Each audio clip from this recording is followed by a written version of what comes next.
আসসালামু আলাইকুম। সকলকে জাগো বাংলার জেলা বার্তায় আমন্ত্রণ জানাচ্ছি আমি ইশরাত জাহান। শুরুতেই গ্র্যান্ড ট্যুরস অ্যান্ড ট্রাভেলস সংবাদ শিরোনাম।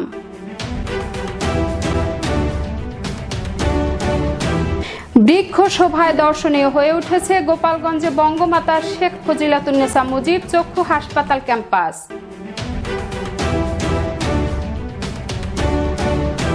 জীবন বাঁচাতে ডাকাতের ভয়ে দীর্ঘ ৪৫ বছরের বগুড়ার পিচুলগাড়ি গ্রাম এখন জঙ্গলে ভরা।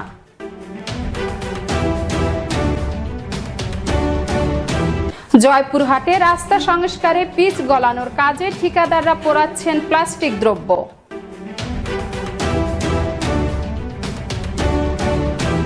এবং করোনা সুরক্ষা অ্যাপে নিবন্ধন নিয়ে ধোঁয়াশায় প্রান্তিক মানুষ। শুনছিলেন গ্র্যান্ড ট্যুরস অ্যান্ড ট্রাভেলস সংবাদ শিরোনাম, এবারে বিস্তারিত। গোপালগঞ্জে বঙ্গমাতা শেখ ফজিলাতুন্নেসা মুজিব চক্ষু হাসপাতাল ক্যাম্পাস এখন নানা রকম বৃক্ষ শোভায় দর্শনীয় হয়ে উঠেছে। ফল, ফুল, ঔষধি ও বনজ বৃক্ষে ভরে উঠেছে হাসপাতালের ক্যাম্পাস। বৃক্ষরোপণে জাতীয় পুরস্কারও পেয়েছে এই প্রতিষ্ঠান। ২০১৬ সালে প্রতিষ্ঠার পর মাত্র ৫ বছরে ফুল, ফল, ঔষধি সহ নানা রকম গাছপালা ছাড়াও রয়েছে অসংখ্য শোভা বর্ধনকারী গাছ। অপরূপ এই সৌন্দর্য দেখতে আশেপাশের দর্শনার্থীরা আসছেন এখানে।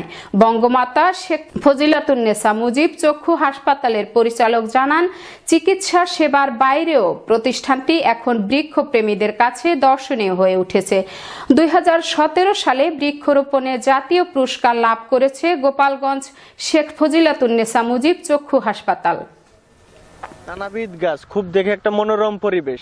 সেখান থেকে একটা পেয়ারা পারলাম, পেয়ারা যে দেখতেছেন এটা খুব মিষ্টি, খুবই সুন্দর একটা পরিবেশে, খুব সুস্বাদু পরিবেশে ফল খাইতেছি।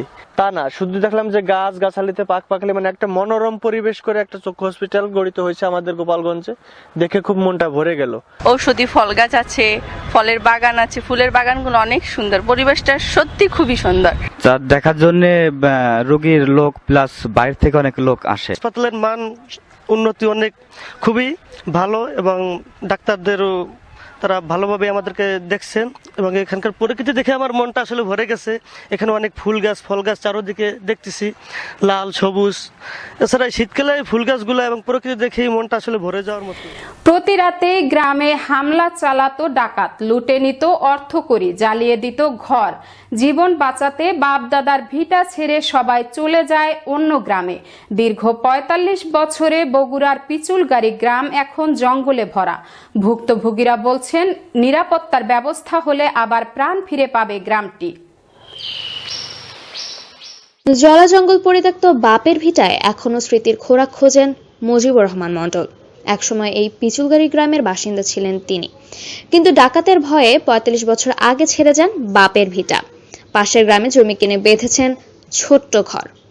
আমাদের গ্রামে লিতে দিনে ডাকাতি হয় হলে বেলায় একদিন নান্নু হাতি কলমার হাটর থেকে ধান বেচা আসে, আসার পর আসে নান্নু হাতিক ধরে, বাড়ি মারলে ফেলা পরের দিনে হাতিটা মরে যায়। মুজিবুরের মতো গ্রামের অন্যদের গল্প একই, অথচ একসময় এই গ্রামে ছিল প্রাণের সঞ্চার। চারিদিকে ছিল খোলা ফসলের মাঠ, পুকুর ভরা মাছ আর নিবিড় আনন্দ। আধুনিক বাতি না থাকায় সন্ধ্যা হলেই কুপি বাতির আলো জ্বলত প্রতিটি ঘরে, আর সে সুযোগটাই নিত ডাকাতরা। হঠাৎ হামলা চালিয়ে লুটপাটের সাথে জ্বালিয়ে দিত সম্পদ। প্রাণ বাঁচাতে জায়গা জমি ছেড়ে আশেপাশের গ্রামে মাথা গোঁজার ঠাঁই করেছেন সবাই। আমাকে 14 পুরুষের জন্ম হচ্ছে এখানে, সেই জন্য আমার মায়া ছেড়ে আমরা বাইরে থাকতে পারি না। ওখানে অল্প জায়গার সংকটের কারণে বসবাস করতে হচ্ছে, আর আমাদের ওখান থেকে এখানে অনেক জায়গা জমি বেশি। নিরাপত্তা আমরা সরকার থেকে পার না, কেউ পারলে আশেপাশে গাঁও দিল না, দেওয়াতে আমাকে বান্ধিলে টোপলাহারি বান্ধিলে চলে যাওয়া লাগলো। বগুড়ার জেলা প্রশাসক জিয়াউল হক বলেন, গ্রামবাসীরা ফিরতে চাইলে নিরাপত্তার পাশাপাশি সব ধরনের সহযোগিতা দেয়া হবে। আস্তে আস্তে তারা ফিরে আসতে পারে, তাতে কোনো সমস্যা নেই। আমাদের সরকারি যে সকল প্রকল্পের মাধ্যমে একেবারে যাদের জমি জমা কম অল্প, তাদের জন্য গৃহ নির্মাণের প্রকল্প আছে। সার্বিক নিরাপত্তার বিষয় যখন বসতি শুরু হবে তখন অবশ্যই নিরাপত্তার বিষয়টা আমরা লক্ষ্য রাখবো। ৬০ বিঘার জায়গা জমি নিয়ে এখনো দাঁড়িয়ে আছে পিচুলগাড়ি গ্রাম, যেখানে ছিল প্রায় ৫০টি পরিবারের বসবাস। সামিহা তাবাসসুম, নিউজ ডেস্ক, জাগো বাংলা টিভি। জয়পুরহাটে রাস্তা সংস্কারে পিচ গলানোর কাজে ঠিকাদাররা পোড়াচ্ছেন জুতা, স্যান্ডেল, টায়ার, টিউব সহ নানা রকমের প্লাস্টিক দ্রব্য। এতে পরিবেশ দূষিত হওয়ায় পাশাপাশি দুর্বিষহ হয়ে উঠেছে জনজীবন। অভিযোগ পেয়ে কাজ বন্ধ করে দেয় স্থানীয় সরকার প্রকৌশলী বিভাগ, তবে তা মানছেন না ঠিকাদাররা। জয়পুরহাট জেলার অনেক স্থানে রাস্তা পাকা ও সংস্কারের কাজ চলছে, আর এসব কাজে পিচ গড়ানোর জন্য কাঠ ও তুষের পরিবর্তে পোড়ানো হচ্ছে মানুষের ব্যবহৃত পুরানো জুতা, স্যান্ডেল, টায়ার, টিউব সহ নানা রকমের প্লাস্টিক দ্রব্য। এর বিষাক্ত কালো ধোঁয়া ও গন্ধে পরিবেশ দূষণের পাশাপাশি চরম দুর্ভোগে জয়পুরহাটের জনজীবন। রাস্তার কিছু কাজের জন্য যে জ্বালানি জাল করতেছে, এখানে টায়ার, প্লাস্টিক আরও অন্যান্য কিছু পুরানোর কারণে ব্যাপক ধোঁয়া হচ্ছে। আর এই ধোঁয়াটা হওয়ার কারণে পরিবেশ দূষিত হচ্ছে এবং আমাদের গ্রাম অঞ্চলের ফসলি আবাদের সমস্যা দেখা যাচ্ছে। বুঝলেন কথা কি, আমাদের ভীষণ ক্ষতি সবচেয়ে। করোনা আছে, সাবধানে থাকো। আবার সেই সরকারে আবার আসে হাসপাতালে আসে লাগিয়ে দিচ্ছে দুর্গন্ধ, টায়ার পুরছে, জুতা পুরছে, খুব দুর্গন্ধ হচ্ছে, যে ময়লা বাইরে লেগে গেলে এটা ভালো হয়, আমাদের জন্য তো খুব অসুবিধা। গোসল করে দিয়ে একটা কাপড় লাগিয়ে দিব, সেই কাপড় পর্যন্ত লাগিয়ে দেওয়া যাচ্ছে না, এত কালি আর এত ইয়ার। এ ব্যাপারে কথা বলতে চাইলে এড়িয়ে যাওয়ার চেষ্টা করেন ঠিকাদার প্রতিনিধিরা। রাবার লাগবে, রাবার বেশি দামের না কিনে পুরাতন জুতা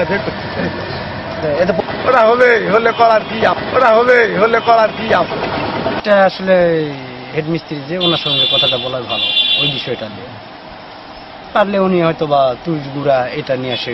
জুতার একটা গন্ধ বাসনা হবে না, এটা তো অবশ্যই সরে যাবে, খারাপ মানুষ।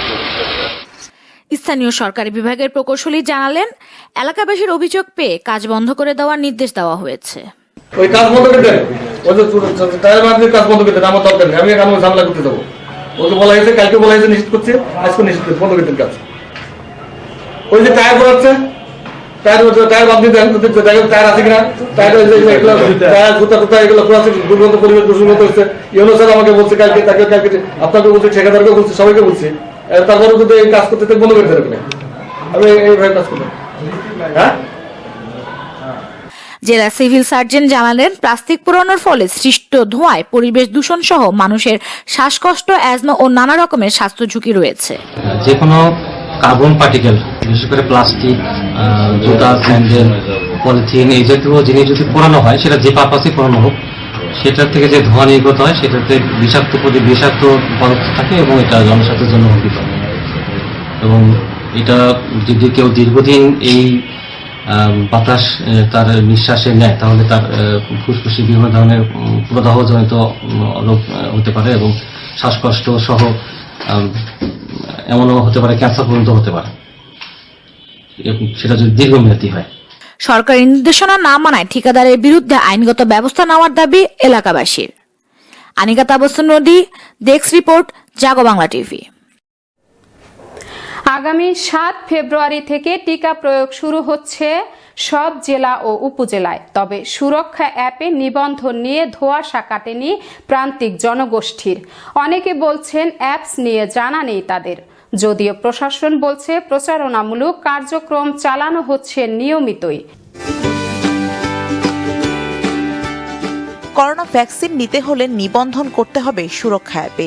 এই কার্যক্রম শুরু হয়েছে গত 28 জানুয়ারি। আগামী 7 জানুয়ারি থেকে টিকা প্রয়োগ হবে জেলায় উপজেলায়। টিকায় আগ্রহ থাকলেও সুরক্ষা অ্যাপে নিবন্ধন নিয়ে এখনো ধোঁয়াশা কাটেনি প্রান্তিক জনগোষ্ঠীর মাঝে। অ্যাপসের মাধ্যমে কিভাবে কোথায় নিবন্ধন করতে হবে এটা পরিষ্কার আমরা সাধারণ মানুষ বুঝতে পারছি না। মোবাইল অ্যান্ড্রয়েড সেট তো সবার কাছে নেই, এই জন্য তো টিকাটা কিভাবে নেবে এটা সম্প্রচার করা বেশি দরকার সরকারের। স্বাস্থ্য বিভাগে এই সম্বন্ধে ব্যাপক আলোচনা যদি করে, তাহলে আমাদের সাধারণ মানুষ কী হবে এই সম্বন্ধে জানলে তখন টিকা নিতে আর কোনো সমস্যা হবে না। যারা প্রথমে টিকা নেবেন সেই স্বাস্থ্যকর্মীরা অবশ্য বলছেন অ্যাপে নিবন্ধন করা জটিল বিষয় নয়। সুরক্ষা অ্যাপে খুব সহজেই 2 থেকে 3 মিনিটের মধ্যে রেজিস্ট্রেশন করে ফেলতেছি।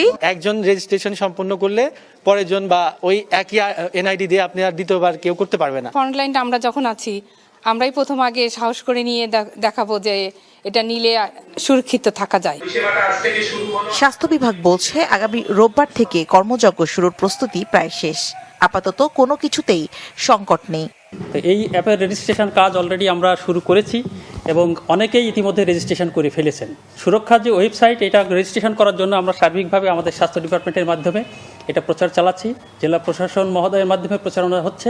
এই ভ্যাকসিনকে নিয়ে যাতে কোনো প্রকার অপপ্রচার না হয়, আমরা এই জন্য প্রাথমিকভাবে সঠিক প্রচার, সঠিক যে তথ্যগুলি, সেই তথ্যগুলি যথাযথ সময় সকলকে নিয়ে আমরা দিচ্ছি আপনাদেরকে। টিকা নিতে সুরক্ষা অ্যাপে এখন পর্যন্ত নিবন্ধন করেছেন ৭৫,০০০-এর বেশি মানুষ। সংবাদ শেষ করার আগে শিরোনামগুলো আরও একবার।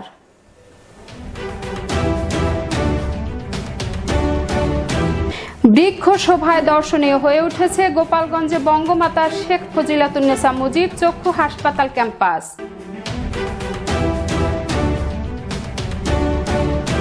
জীবন বাঁচাতে ডাকাতের ভয়ে দীর্ঘ ৪৫ বছরের বগুড়ার পিচুলগাড়ি গ্রাম এখন জঙ্গলে ভরা।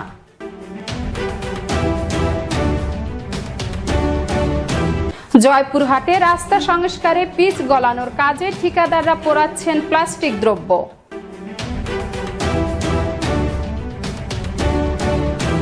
এবং করোনা সুরক্ষা অ্যাপে নিবন্ধন নিয়ে ধোঁয়াশায় প্রান্তিক মানুষ। পরবর্তী জাগো বাংলার প্রাইম নিউজ দেখার আমন্ত্রণ জানিয়ে শেষ করছি জেলা বার্তা। এতক্ষণ সাথে থাকার জন্য ধন্যবাদ।